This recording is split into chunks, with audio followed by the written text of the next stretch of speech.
বিসমিল্লাহির রহমানির রহিম। আসসালামু আলাইকুম। আমার সোনার বাংলা, আমি তোমায় ভালোবাসি।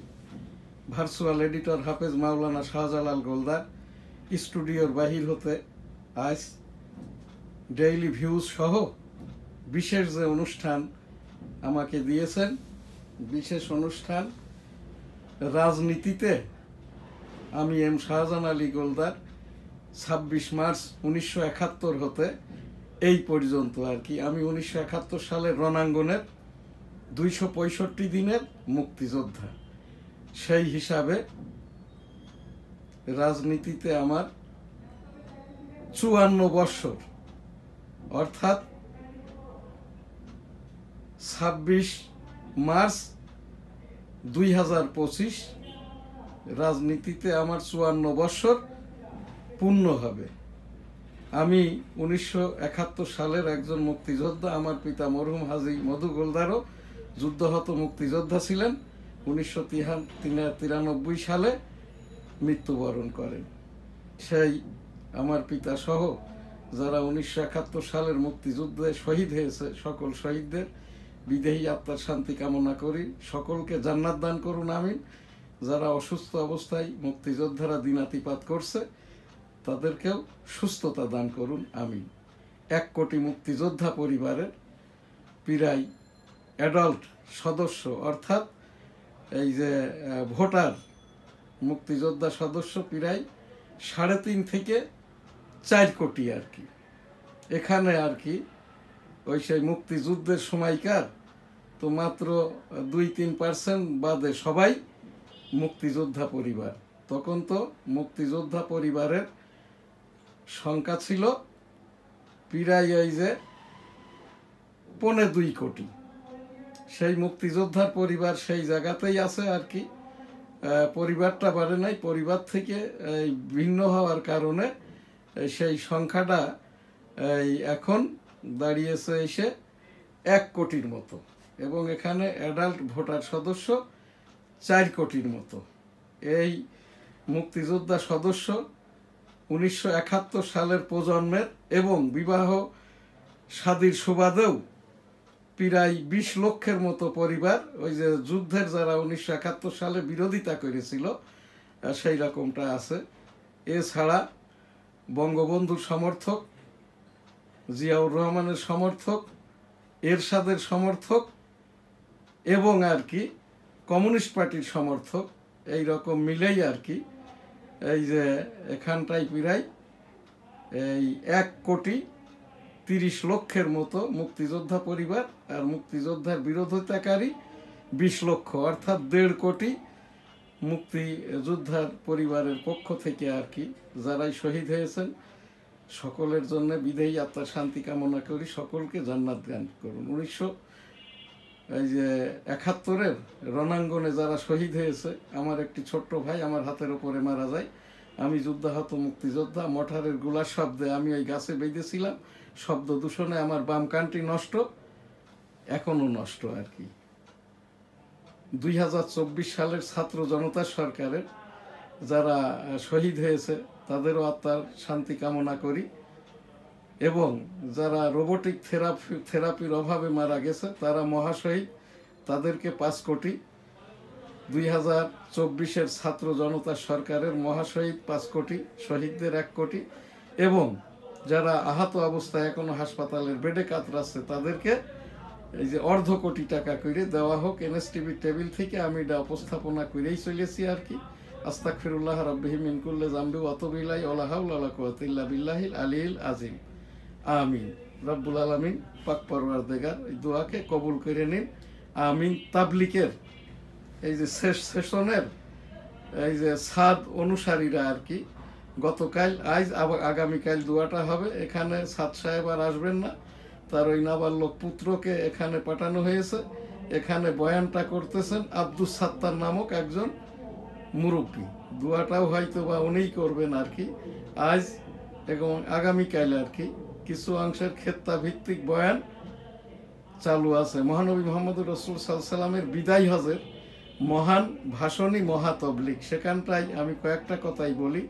পুত্রের অপরাধের জন্য পিতাকে, পিতার অপরাধের জন্য পুত্রকে দায়ী করা যাবে না। মহানবী মোহাম্মদুর রাসূলুল্লাহ সাল্লাল্লাহু আলাইহি ওয়াসাল্লামের ওপরে এই কথাটাই এসছেন আপ টু কিয়ামত পর্যন্ত। পাক কালাম, পাক হাদিস, সময়ে সময়ে আলেম ওলামাগণ, পীর মাশায়েখগণ, আল্লাহ ওয়ালারা কিয়ামত পর্যন্ত মাযহাব ভিত্তিক। আমি এই সুন্নি কওম, হানাফি মাযহাব, মাওলানা মুফতি আবু হানিফা রহমতুল্লাহ আলাইহে, এই যে তার এই যে মাযহাবটাই মানি। আমার পীর সাহেব হুজুর, আমি তো সেই 1993 সাল থেকে মরহুম হযরত সৈয়দ মাওলানা শামসুর রহমান, ওই যে মোহাম্মদপুরের যিনি পীর সাহেব ছিলেন, আমি ওনার মুরিদ হই 1993 সালে।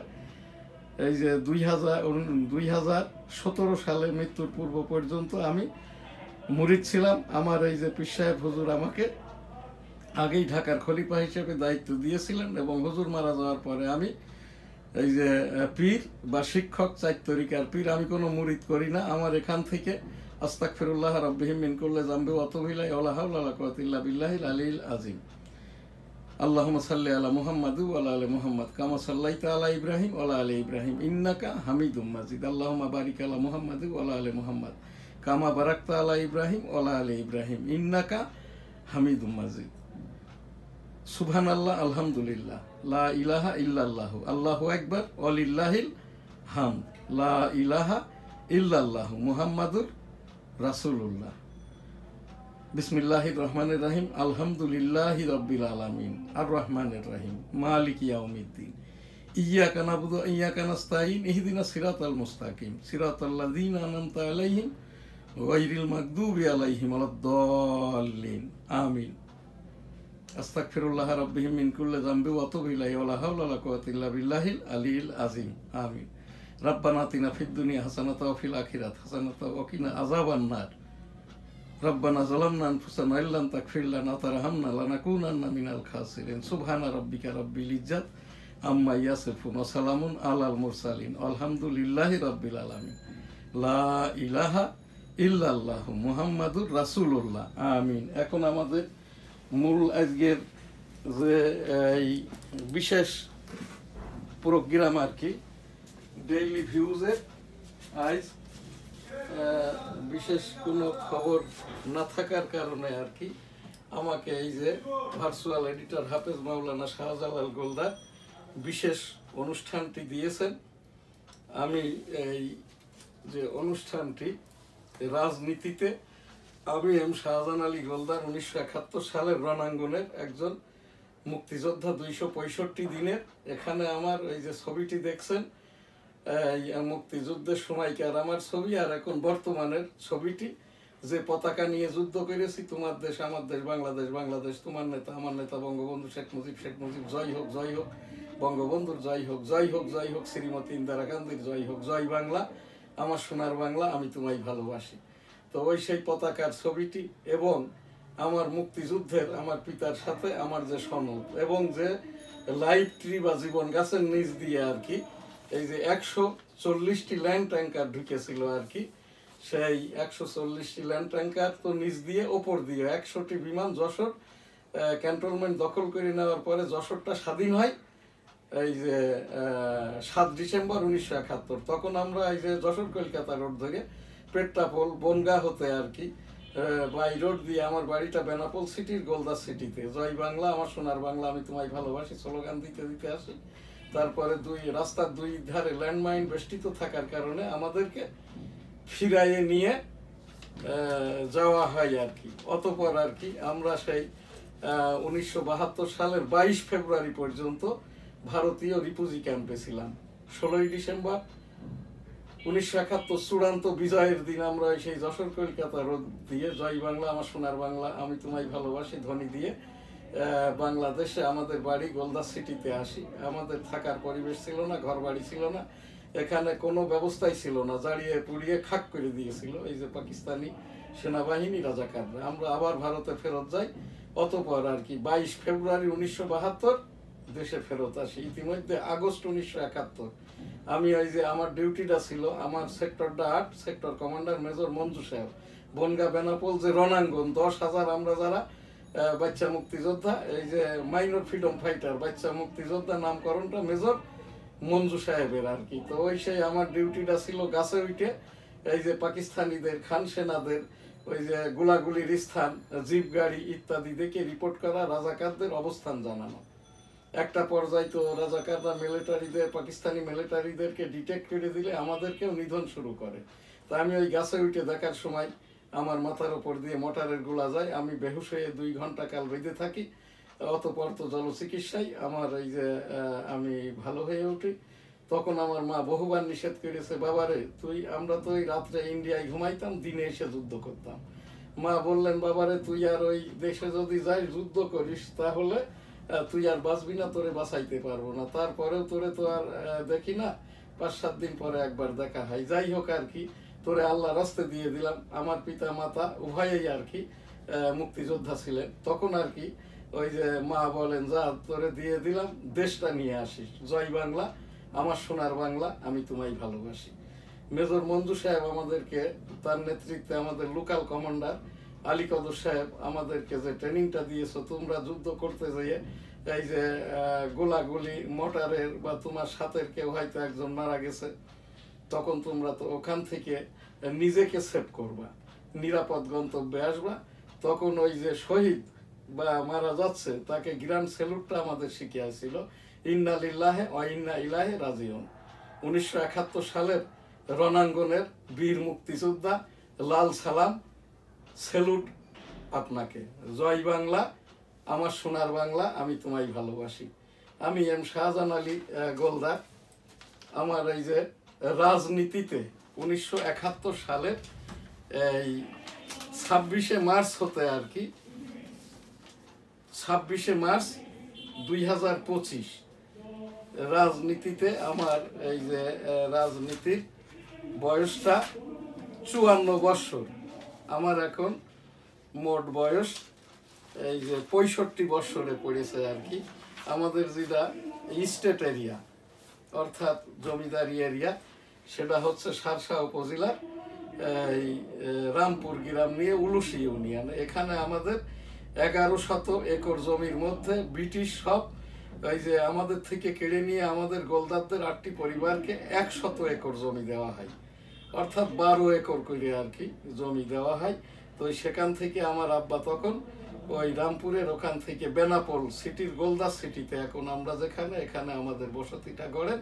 তো আমি ওই সেই রামপুর সরকারি প্রাইমারি স্কুলে, যে প্রাইমারি স্কুলরা ব্রিটিশরা করার সময় আমার আব্বা এবং ওই রামপুর বাজারেই আমার বাবার প্রতিষ্ঠা করা একটি এই যে জামে মসজিদও আছে, যেটা এখন মার্কাজ মসজিদ। আমাদের বেনাপোল গোলদার সিটির যেটা মার্কাজ মসজিদ, তাবলিকি মসজিদ, 40 বছর আগের থেকে আমার মাতা এই যে মরহুম হাজি বেগম খাইরুন্নেসা গোলদার জমি দান করেছে। আমি এখানে 40 বছর থেকে গোলদার সিটি জামে মসজিদের এই প্রধান মোতোয়াল্লি। আমার নানা 80 বছর আগে হজ করেছে এবং আমার ওই নানার যেটা গ্রাম সাদিপুর, এখানকার তাবলিকি মসজিদটাও 80 বছর পূর্বের আর কি। তো এখান থেকে এই কেন বলছি, আমার পরিচিতিটা বললেই এখান থেকে আমার নিজের পক্ষ থেকে এবং যারা এই যে অনুষ্ঠানটা দেখছেন সকলেই ক্লিয়ার হবেন। আমি 1971 সালের 26শে মার্চ থেকে এই 15ই ডিসেম্বর 1971 পর্যন্ত 265 দিন রণাঙ্গনের যে 10,000 আমরা যুদ্ধ করেছি তার একমাত্র আমি। অতপর আর কি এই দেশে আসার পরের থেকে আর কি এখানটায় এই আমি 80-র দশকে আর কি ঢাকাতে চলে আসি লেখাপড়া করার জন্যে। ওই তখন আর কি আমি এই যে বঙ্গবন্ধুকে পছন্দ করতাম, তাকে নিয়ে অনুষ্ঠানাদি করতাম এবং আর কি তখন থেকেই ছাত্রলীগ, আমি জগন্নাথ এই যে বিশ্ববিদ্যালয় কলেজের সাংগঠনিক সহসম্পাদক ছিলাম। এরশাদ এই যে বিরোধী আন্দোলনে আর কি 1987 সালের 30 অক্টোবর আমি ডেমোক্রেটিক বাংলাদেশ নামক সংগঠনটি প্রতিষ্ঠা করি। তখন আমি ওটার আহ্বায়ক ছিলাম। এখন ডেমোক্রেটিক বাংলাদেশ যে সংগঠনটি 1987 সালে প্রতিষ্ঠা করা, আমি এটা প্রেসিডেন্ট। আমার সাধারণ সম্পাদক ইতিমধ্যে মারা গেছে।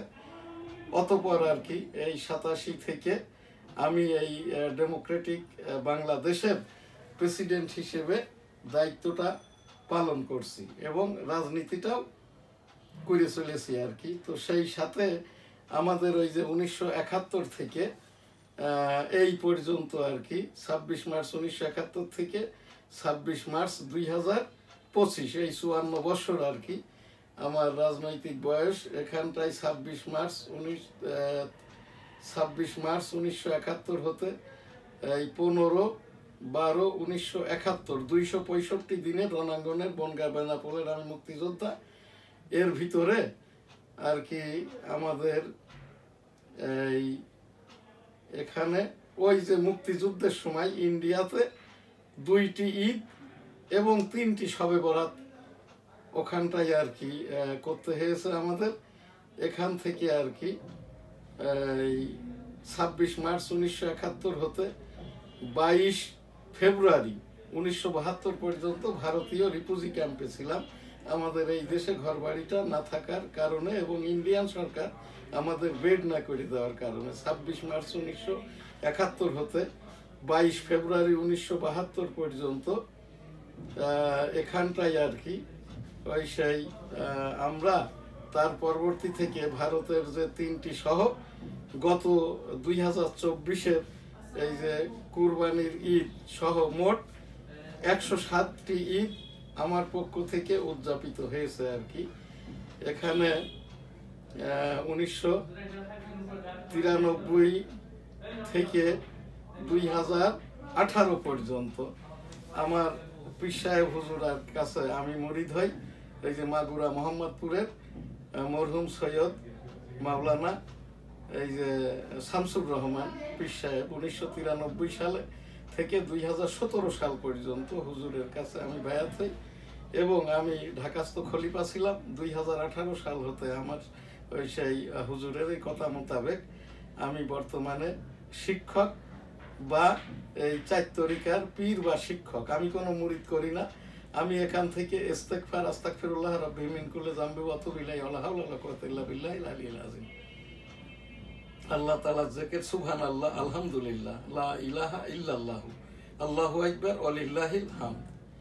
দরুদ আল্লাহুম্মা সাল্লি আলা মুহাম্মাদি ওয়া আলা আলি মুহাম্মাদ কামা সাল্লাইতা আলা ইব্রাহিম ওয়া আলা আলি ইব্রাহিম ইন্নাকা হামিদুম মাজিদ। আল্লাহুম্মা বারিক আলা মুহাম্মাদি ওয়া আলা আলি মুহাম্মাদ কামা বারাকতা আলা ইব্রাহিম ওয়া আলা আলি ইব্রাহিম ইন্নাকা হামিদুম মাজিদ। লা ইলাহা ইল্লাল্লাহু মুহাম্মাদুর রাসূলুল্লাহ। আমিন।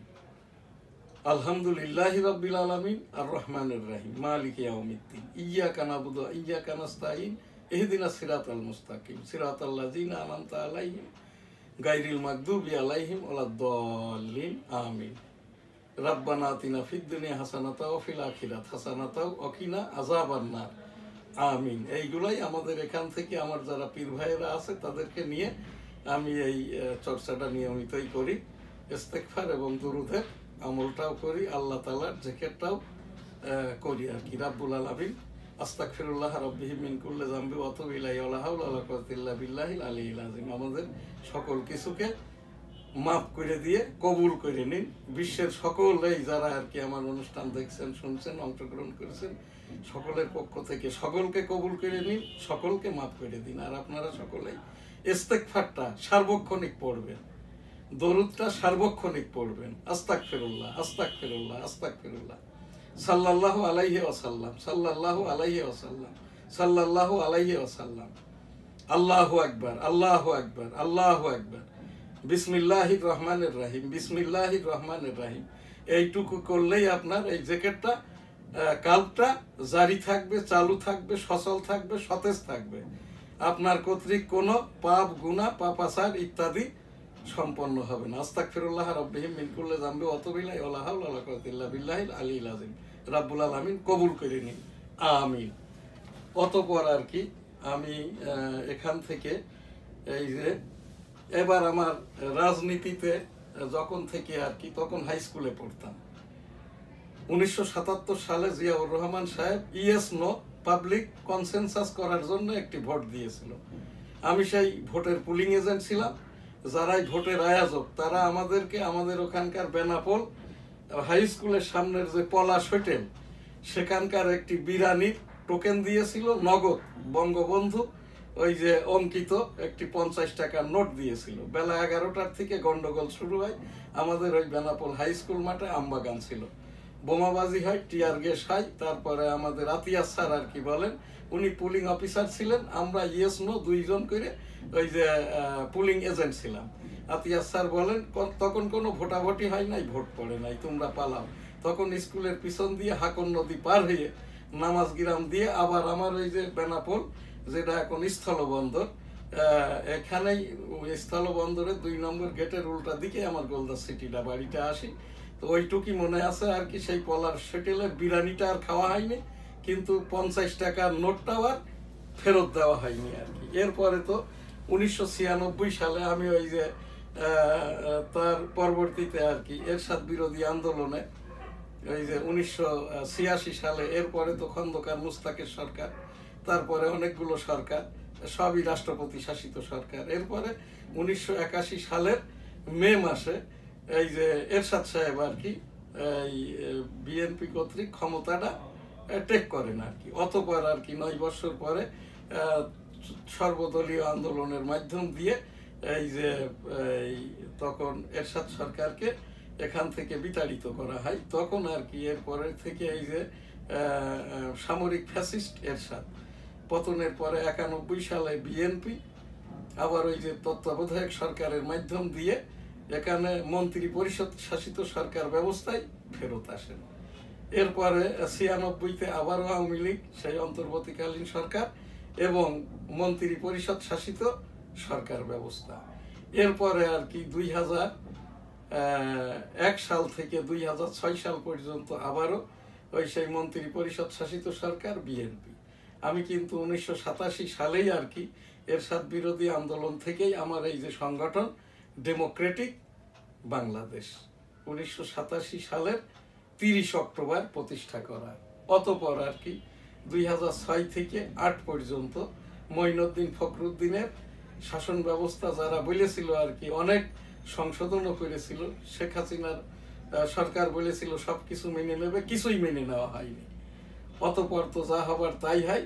আবারও আর কি সেই 2008 বা 9-এর যে নির্বাচন, এই নির্বাচনটাও মোটামুটি সর্বদলীয় রাজনৈতিক দলের অংশগ্রহণ ছিল। 2014 সালের নির্বাচনে এই দেশের গণতন্ত্র, সামরিকতন্ত্র, রাজতন্ত্র, এই দেশের যেটা রাজনৈতিক অবস্থা, রাজনৈতিক সরকারি দল, বিরোধী দল, ইসলামিক মূল্যবোধের দল, কমিউনিস্ট দল, সব কিছুই যেহেতু গণতন্ত্র শেষ হয়ে যায়, গণতন্ত্রটা সেই মুসুলিনি যেরকম ইটালি শহরটার একজন রাজা ছিল, রাজার ওখানে উনি একজন সৈনিক হিসেবে জয়েন করে, তারপরে আর কি সেই রাজাকে তাড়িয়ে মুসুলিনি জনগণের ওই রোম শহরের জনতার মাধ্যমে ক্ষমতা টেক করেন।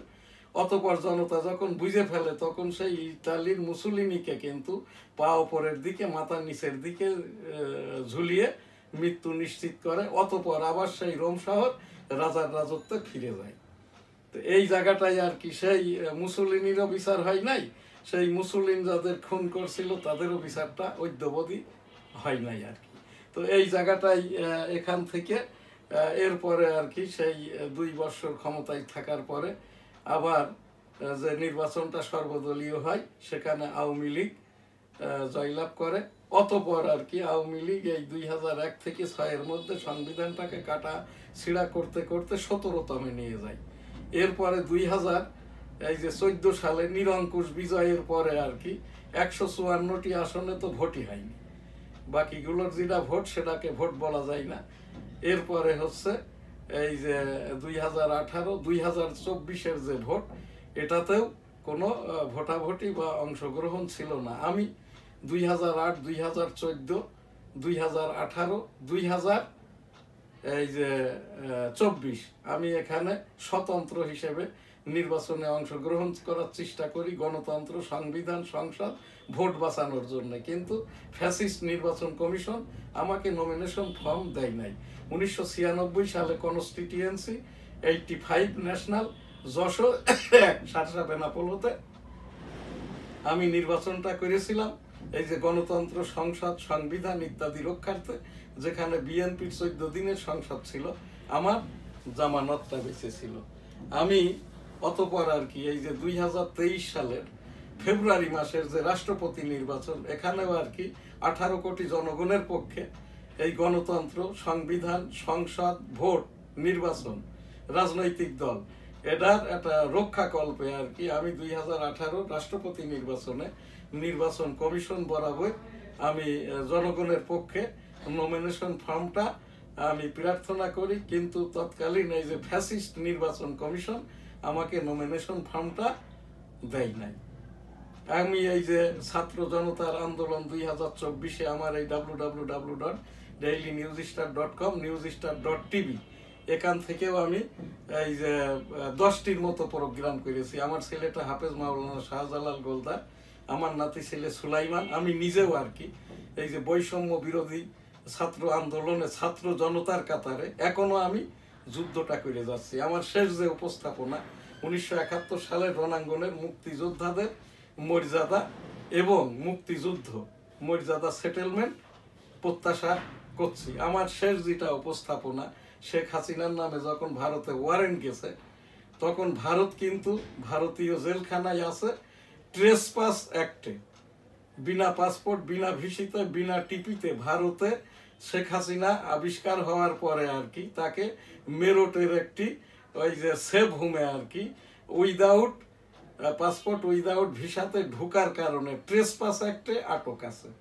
আমি এখানে মাননীয় প্রধান বিচারপতি বরাবর আমার উপস্থাপনা করেছি। আমি 1971 সালের রণাঙ্গনের একজন মুক্তিযোদ্ধা হিসাবে আমার এই যে ভারতীয় টিপিটা আছে আর কি, এই যে আমার এখানে এই ছবিতেই আমি দেখাচ্ছি আর কি, এইটা আমি একমাত্র ব্যক্তি আর কি এই যেখানটায় আমি যে যুদ্ধ করেছি তার একটা রণাঙ্গনের ছবি, জাতীয় পতাকার ছবি এবং আর কি এই যে মুক্তিযুদ্ধের যে সনদ, ইন্ডিয়ান সনদ আমার আব্বার এবং আমার, এইটা এখানে দেখাচ্ছি। আমি উপস্থাপন যেটা করছি, মাননীয় প্রধান বিচারপতি যদি আমাকে জিম্মাদার করে একটি আদেশ দেয় এবং সাথে স্বরাষ্ট্র মন্ত্রণালয়ের আর কি আইন শৃঙ্খলা এই ব্যবস্থার উপরে একটা টিম দিয়ে দেয় আর কি, সে ডিজিএফআই হতে পারে, এনএসআই হতে পারে, এসবি হতে পারে, র্যাব না, এদেরকে যদি দিয়ে দেয় আমি মুক্তিযোদ্ধা হিসেবে ভারত থেকে আর কি প্রথমত